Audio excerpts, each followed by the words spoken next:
today. No intro today. Oh, okay. Hi. I just want to get straight into it. Even though I don't have any questions in my mind. Oh. We'll be doing, are you in frame enough? Here, let me go like this. Okay. We'll be doing, a little thing where I just ask my mother questions. If you haven't seen the video I first did with her. What? What? It'll be okay. I trust you. I'm confused. About what? Because you're going to ask me questions. Oh, yes. So I'll be asking her questions. If you haven't seen the first video we did where she tried ASMR, it was a hit. Smash hit. She still doesn't believe that people like her video. She's like, why are people watching this? People said you're good, Mom. Thank you. This isn't my usual setup. I haven't done it like this in a while. So with this, you might see me looking down at the mic because the setup is a bit wonky. And it's already trying to tip over, so I've had to already adjust it. So don't worry about that. But I don't have any pre-planned questions.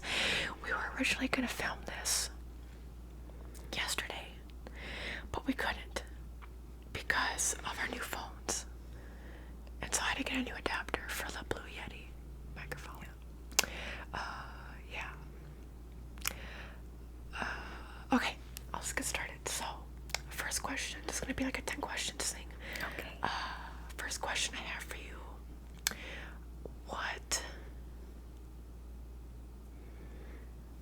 Where do I even want to start? I guess we can just start with the basic questions. Like, first question, this is all in one. Where did you grow up? And did you like where you grew up? Well, I grew up in North Dakota, and at the time I thought it was okay. But now that I live in Minnesota, I realize I didn't really like North Dakota that much, and I don't plan on going back. But it was okay. It was okay.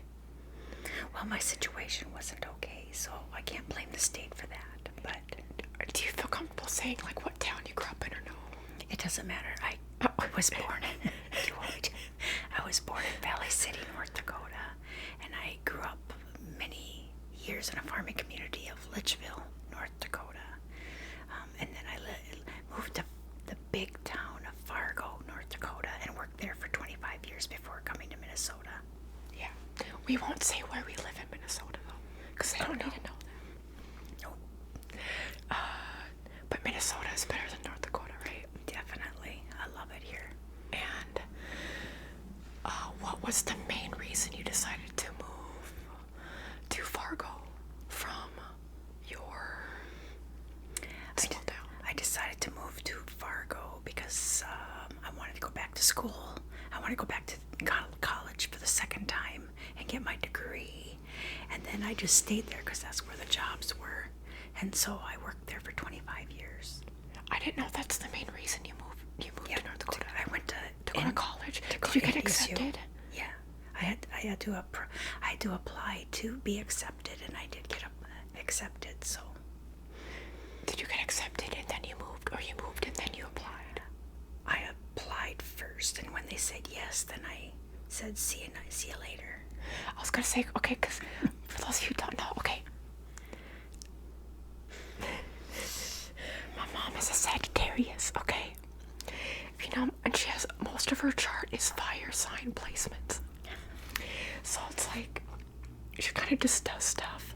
So I wouldn't have been surprised if she just like, oh, I'll get accepted in, and she moved before even getting accepted. So that's why I'm like, I guess maybe I didn't know that. I don't know.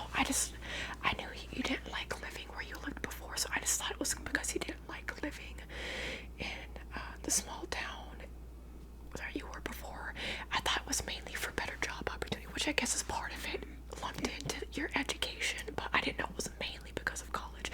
I thought you had moved, you wanted better work, and then you applied. So I didn't know that specifically. There you go. And okay, let me think of it's okay if you want to do longer questions too. I don't want us to go too quickly through it. Okay. Because I feel like there's usually when we talk about like stuff City and stuff, there's more to talk about. Here's my third question. What fun stuff did you do growing up? Like when you were younger, and also like when you first went to college. Because you went to college twice. Yep, the first time, okay. Like around or up until before you moved to Fargo, like what stuff did you do in Valley City? And around how many people live there too? All of that lumped into one question. Valley City is considered a college town, but it's a small college town.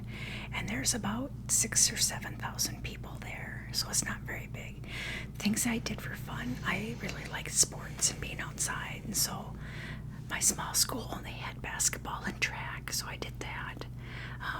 But then when I moved to Valley City, that's when I got into like recreation, slow pitch softball in the summers and I ended up making a lot of lifelong friends through that. That was a lot of fun. So that's what we did for fun. We bar hopped a lot. We went to the dive bars. Yeah. Can I interject real quick? Yep. If you take away anything about North Dakota from this video, it is known for being like an alcoholic state. Like it is known as the state for like college and underage drinking. Yep. Which is also why there's like it's known for people getting arrested for like drinking and driving. But like it's like, you know, if you think about small towns, especially like any small Midwestern towns, you think about people don't do anything with their lives except for like go to work and then go to the bar or like they drink.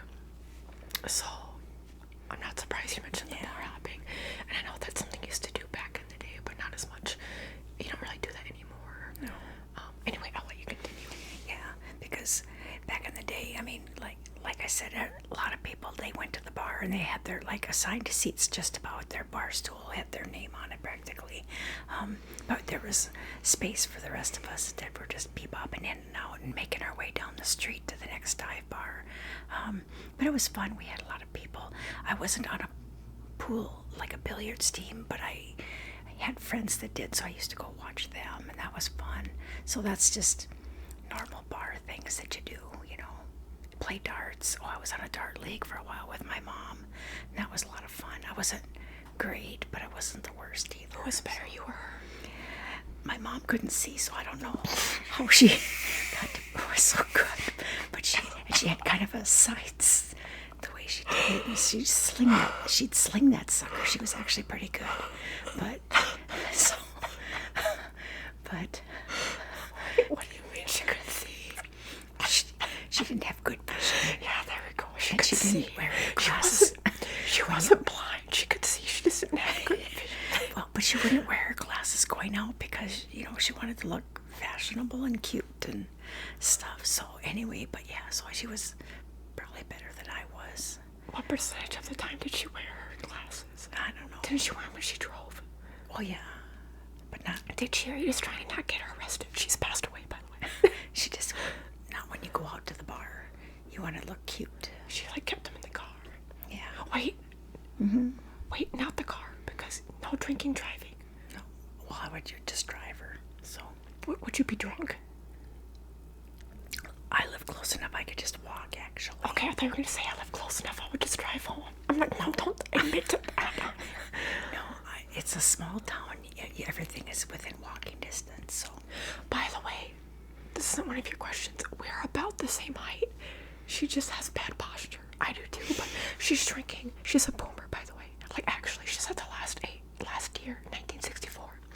So she's technically a boomer. So she's shrinking. Both of us are 5'4", which is average height for a woman. But now you're below 5'4". Last time they checked you were like, what, 5'3.5"? I gotta stretch out better. We have technically a desk job, so it's like it's hard, I imagine. Yeah, I'm shrinking in height. Yes. That's it. Actually, so my fourth question, I'm keeping note down here, very fancy. My fourth question is,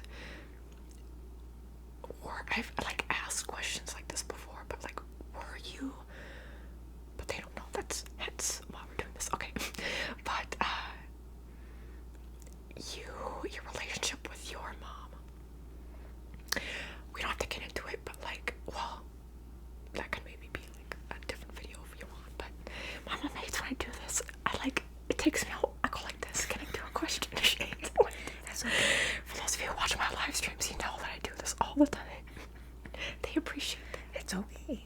It actually can help. It helps people fall asleep. Because I don't get to the points people are waiting. Yeah. That's at least what I tell myself. Leave them hanging. Yep. What was this? Something about my mother. Your relationship with your mom. Yeah. I was gonna say we can get to it maybe in a future if you want to, but like she didn't really have a relationship with her dad until years later. Right. And she also had 2 different stepdads. Right. But we also don't need to get into that. But your relationship with your mom, were you close with your mom? And if you were, at what point in your life were you closest with her? I felt that I was close to my mom to a degree, but through therapy I realized it was a little bit of trauma bonding and trying to just look out for each other, and the safety issues were kind of always a problem, but we were close in that I was the eldest child, so she depended on me quite a bit with my siblings and to help her out.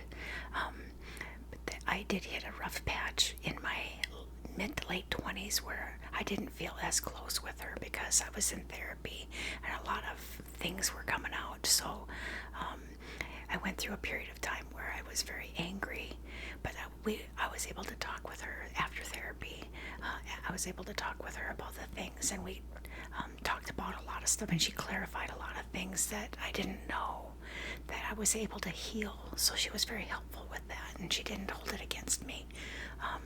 So then after that we got close again, and then of course with her getting sick, I had her come live with us for a while until she could get into it as like a assisted living type place, because she didn't want to be a burden. But we extended her life probably by a few years, and she appreciated that we opened up our home to her, and she looked forward to having the grandkids and stuff, even though she didn't live very long after the kids were born. That made her happy. So yeah, we were close for that. So you were closest like right before she passed? Probably because again, she depended on people to help her out, and she didn't know what to do. So it was one of those where she'd always been a survivor, but there was a point where she needed help, and it made me feel good to be able to be that one, because I know she would have done it for me if it was the other way around. So yeah. Question 5.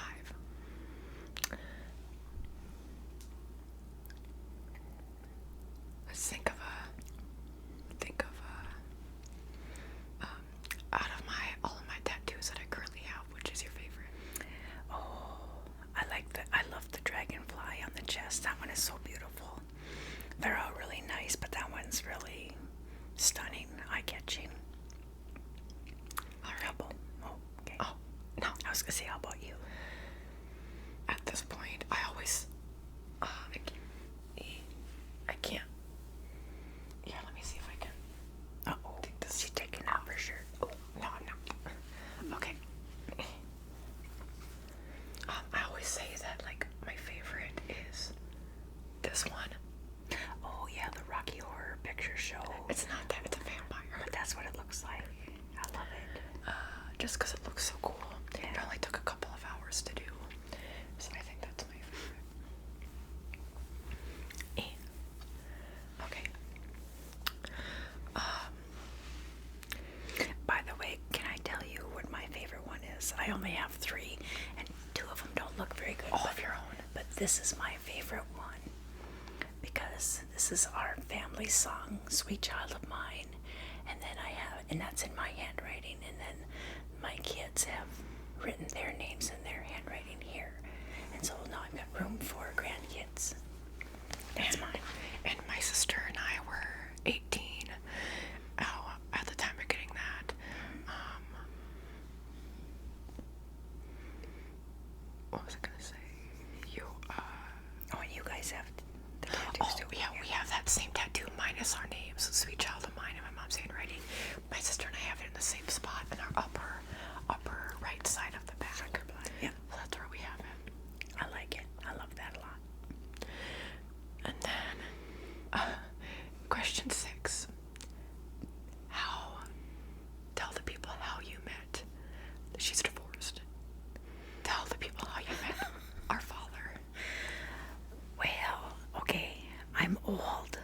is how it happened, is before the internet. It was before dating apps and all of that. It was the 90s. Yeah, so it was in the newspaper where they would have like a personal ads or whatever, and so they have a little teeny blurb with the information about themselves and what they were looking for. It was very small, and then there was a little code and you would call in. So that's how I found my ex-husband. It was in the personal ads in the little local newspaper. It's very strange. How was the first date? The first day was pretty good. He was kind of nervous, though. He lived in a different town, and so we met at a restaurant in Fargo. But he was so nervous, he kept twisting his paper napkin into little shreds because he was nervous. And then we went to a movie, and so it was fine. It was pretty mellow. I don't remember. Oh God, it must have been a bad date. If you don't remember the movie. I don't remember the movie. I don't remember a lot of things. I'm old. No. If it were important, you would have remembered. If it were a good date. You ask your dad and see if he remembers. I don't talk to him. Okay. I have no contact with my dad. So, if I broke contact just to ask him what movie y'all saw on your first date, he wouldn't even remember anyway. He has way worse memory than you. Yeah, I don't remember. That lets me segue into question 7, which is about how you are a later in life lesbian. Yes. So tell us, if you feel comfortable, what was that like for you, realizing that you were a lesbian and then coming out to me and Amanda? It was a little bit of a relief. I mean, of course, I lived in North Dakota, so I was a little nervous about that. But I didn't know. It took me a long time to figure it out. How old were you? I was 50. My divorce became final, right? Like, within days of me turning 50. That's not why they got divorced, by the way. No. Because it took me, all of my friends were trying to be helpful and set me up on dates and with all these men, and it's like, and going on the apps, and they would give me suggestions, and none of them appealed to me or nothing, and just resonated. And that's when I realized it took me about 9 or 10 months of that, and I decided, it's like, oh, maybe I'm interested in women. And I did, and I'd always had gay friends, and my sister is gay. Literally, specifically lesbian friends. Growing up, my sister and I were always around a bunch of lesbians. Positive connotation. So that's why I always say my gaydar is broken, because I didn't even know I was gay. Also, her sister is a lesbian. Yes. My mom's sister. Yeah. Oh, sorry. Yeah. But anyway, so I didn't know. But then once that dawned on me, it's like, oh, it was just like the light bulb went off. And so that was, it was comforting to know that, okay, that was the way I was going to be going forward, is reshaping how I was approaching romantic life. And that was fine. I was a little nervous. I know I wanted to tell my kids right away, and because we had a lot of gay friends, I thought it would be okay. But for the most part, they were also teenagers, and so I think that the big stress was that they were going to be supportive of me, but living in North Dakota, making sure I didn't make a big deal, big fanfare out of it, so that it was something that would affect them with their friends. I don't care. Well, but I worried about it a little bit. But then it all worked out okay, because it's one of those things where everybody just kind of accepted me, and I didn't make a big deal. I just went about my life and lived it. If anybody wanted to ask me, I was open to discussion, but I had to tell my kids, and they were fine. They loved me, so it was good. Well, her sister was a little worried about if there was going to be any blowback, with her friends, but she got over that real quick, so, in my opinion. But it went fine. But let me tell you, the dating life and when you're older is hard, and there's nobody that is out or available, and so the dating apps you have to go on, it's like, it's rough out there. It's still rough out there. So now, you didn't get into, we don't have to talk about it if you don't want to, but you didn't get into, actually, you didn't really, at least from my point of view, you didn't really tell me. I found out that you were queer to some capacity. we're not going to talk about that. Yeah, but that wasn't my fault. That person kissed me. I didn't even know what was going to talk about it. I'm just saying. Okay, so somebody kissed me first, and that did bring questions around that time, so I had to think about it. But anyway, that's all we're going to say about that. You don't want me to... No. Okay. It's okay. She knows, though. Okay. Okay, she saw. Okay, so are we... But that's all we're saying. Okay, next. I saw, and then you didn't want to talk about it. Sorry. And I'm like, you can just tell me. Okay, go ahead. Oh, wait, no, wait. Okay, I'm confused. Are we not talking? That's all there is to really say, though. Okay, we can move on. I think there's something else. Oh, yeah, I got this for my mom shortly after she had come out. So... Makes a big drink. I love it. She has a poppy drink in there. She likes drinking the poppy and the kombucha and all that. Okay. What other question should I ask you?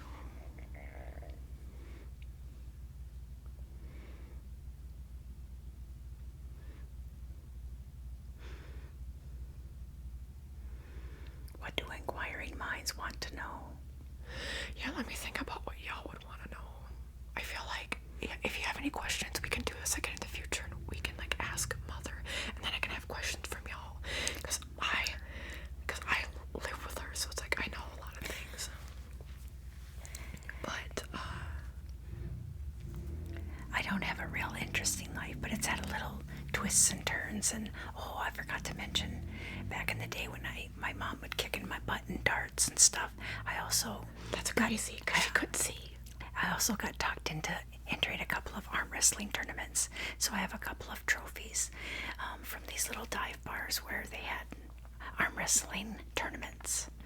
So, just saying. Oh, I get cool points for that, right? Okay. Yes.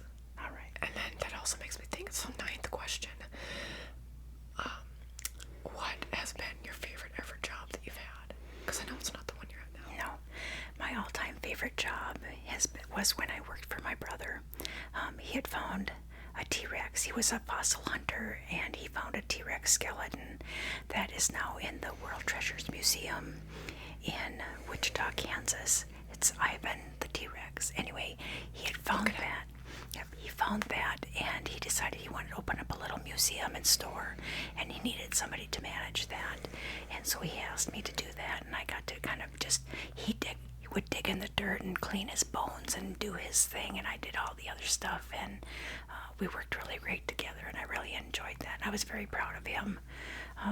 So that was it was a very unique job, so I really loved it. But I didn't know how to pronounce the dinosaur names very well, and so little 5-year-old kids would come in and explain to me how you say Diplodocus and stuff like that, and so I learned how to say dinosaur names from the little kids usually. That's so humbling. Yeah, but it was really neat. And then the museum side, besides dinosaur stuff, had a lot of science-related things. The butterflies and the crystals. Yeah, and lots of, so just a lot of little things. And so I really like that. Also, that he opened up that shop. Did he move to the Fargo area just to open up the shop? Where did he live before that? No, he lived there. It's just that, yeah, he got a house and closer. Yeah, so then he moved. He was only how many, just in the same neighborhood area. Only an all 3-4 minute drive. Yeah. If even. And the shop was located just basically down the street from where we live. Yeah. That was nice. Well, and he had put that there, and then I ended up getting an apartment just a few blocks from it, and it turned out to be our nicest apartment. Is that why we moved to Fargo? Yep. I didn't know that, because when you're young, you don't really know. Yeah. I'm I guess, that we moved to Fargo. When he first opened it, we lived down by Fargo South School. Yeah. But anyway, that was my favorite job. I really loved it. We got to do tours. Kids would come in for classes. Teachers would bring their classes there, and we'd do tours. That's so cool. And other like Boy Scout groups and things like that. It was just really interesting. Yeah, but then we had other, like I said, science stuff. We had a big circus sofa. Okay, I can't even pronounce it, but it was like the big giant crocodile back in the day, and we had a big skull of that, and just, you know, all the things. It was, and just all the neat fossils too. So it was really just a really neat job, and not everybody gets to do stuff like that, and so I loved it. And then my 10th question will actually be related to Gary as well.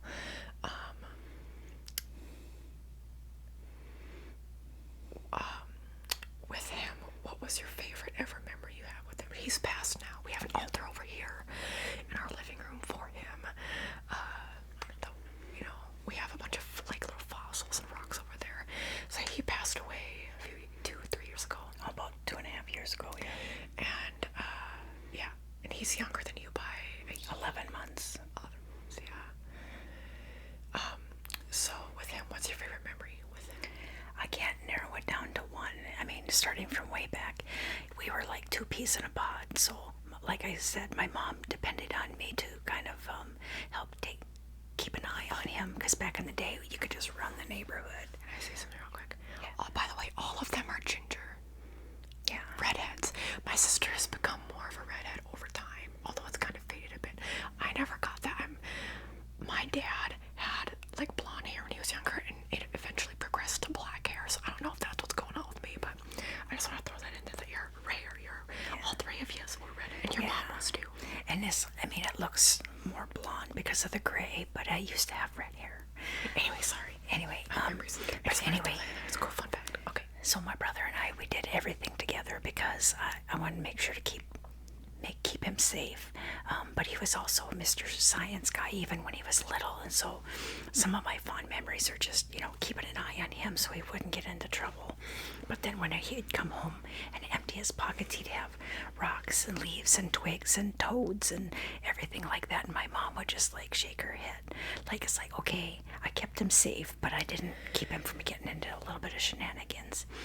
And y'all grew up on a farm. We have to emphasize, you grew up on a farm. Yep. Where, like, how far away was your closest neighbor? Well, probably a mile. But, you know, the farms were close together on that county road. But, so he liked all of the sciencey stuff even when he was little. So I have lots of memories of that. Another memory I have is we'd hang out with a lot of people in the neighborhood, and I was the only girl. And so they were climbing trees, and I decided I was going to climb a tree too, and I could climb higher than the boys, and I did. But then I fell too, and I don't remember that.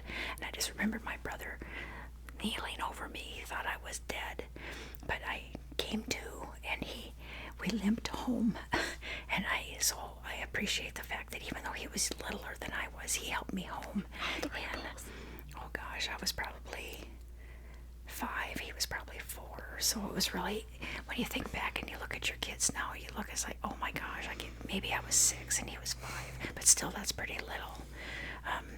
But just, I have lots of memories of us trying to just keep ourselves entertained, you know.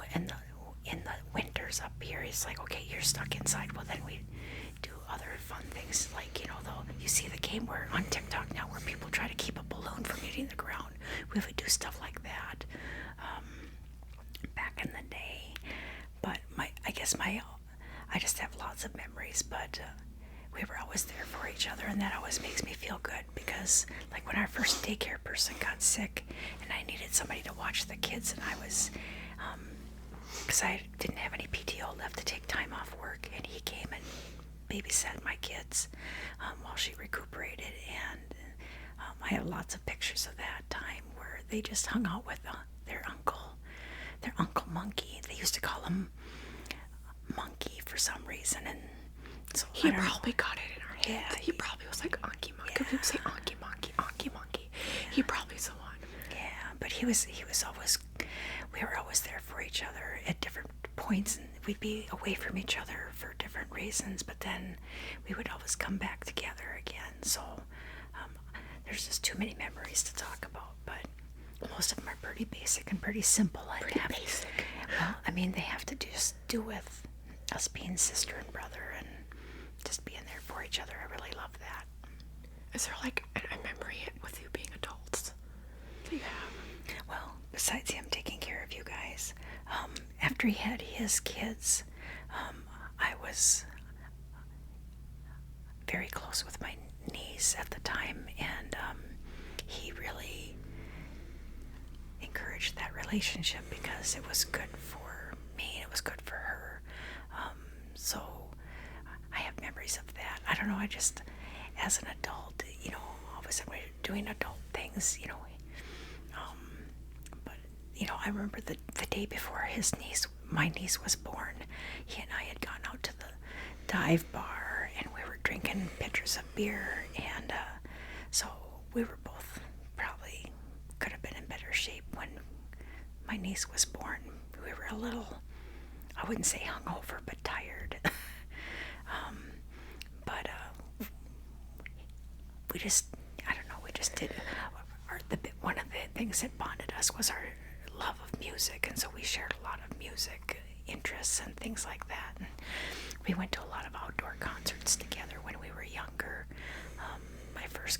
We went to, you know, like Cheap Trick, and you know, I remember that being a big deal, and Eddie Money. Yeah, we just went to concerts together because we loved music. So yeah, He likes harder rock and like harder metal than you, though. no, he does. Yeah, he did it later in life. Yeah, he liked that. Is your niece being around her what made you decide you wanted kids? Because she used to not want kids. There was a point in time where she decided she did want kids. When I was in college, the second time is when I realized I wanted to be. Okay, so that was after. Yeah, I had healed from my therapy and everything, and I realized, oh, I think I just talked myself into thinking that I wouldn't have been a good parent. But then after I got healed, and then I felt it's like, oh, I think I'd be okay, mom. So I'm a kind of a non-traditional mom, but I think I did okay. I love it. It's my favorite job. That's my favorite job. I take it back. No, you can't. Oh. Okay, well, that was 10 questions. Thank you for doing this with me. Oh, okay. You're like, I want to get out. No, that's okay. Thanks. Would you be willing to do this again in the future if the people are wanting? Sure. And Would you want to? Not sure. Would you want yeah, to? yes, I would. They can ask me anything. That's the thing about it. I'll say, ask her something. Okay, sure. Okay. I want a yes or no. Yes. And ask me anything. It's fine. Yeah, seriously, ask questions, because there will be things that maybe I've never even asked you. And I just don't remember. And But if, I it doesn't can feel try. and if you don't feel comfortable asking, we just won't include it. But okay, and that's that. Very good. Any parting words before we leave? Thanks a lot, everybody, for watching. I appreciate it. I love my kids, by the way. And your grandkid. And my grandkid. And my cat. Yep, Axel's right here on the beanbag ottoman. For those of you